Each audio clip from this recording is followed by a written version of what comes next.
Hi everyone, I'm Kate. Welcome back to my channel. In this video, I'm going to start a new subject and a completely new way of painting Chinese watercolor. Let's get started. I'll start with the eyes using ink. For dark color, you have to make sure that there isn't much water in your brush, otherwise the eyes will look murky.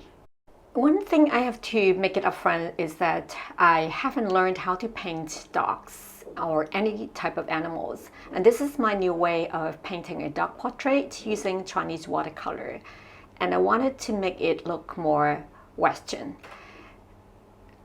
I've received comments from time to time that I've made Chinese painting look easy, and it isn't. Well, I've been painting with Chinese brushes for a long period of time, even though I don't paint every day.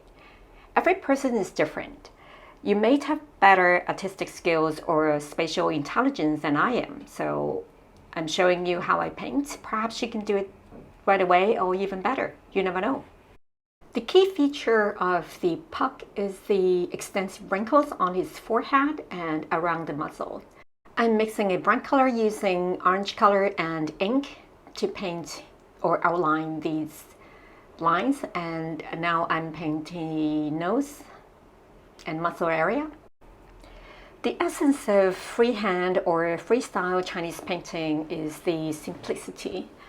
So I'm trying my best to use very simple stroke and few colors to create deep painting.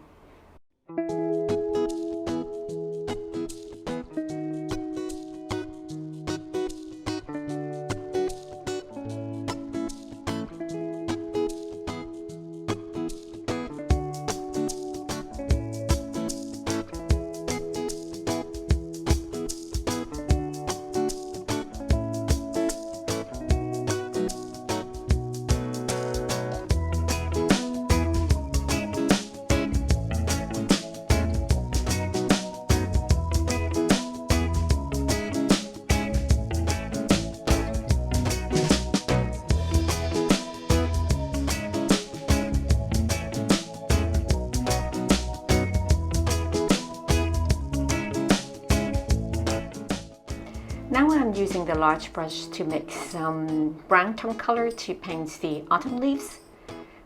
The color is very light, so you just use more water in your mix.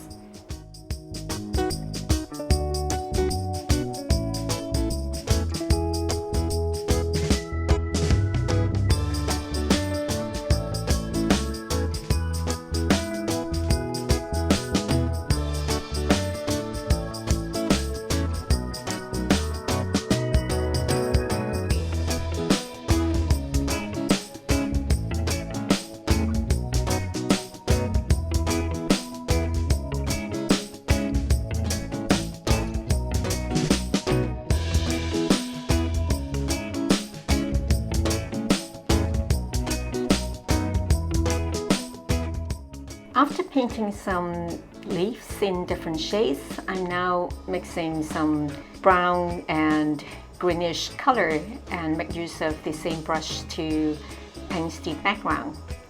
This is the main difference between Chinese watercolor and Western watercolor, because for Western watercolor you will have to paint the background first and then the foreground later, because the foreground will be covering the background. And for Chinese painting, it is the other way around. You cannot cover the first layer with the second layer, particularly if you are painting it with a lighter tone. There are a lot of different things that you can consider painting once you master all the skills. Thank you for watching. I hope you like this video. If you like this type of demonstration, please subscribe and hit the bell notification button so that you don't miss out the new updates. I'll see you next time.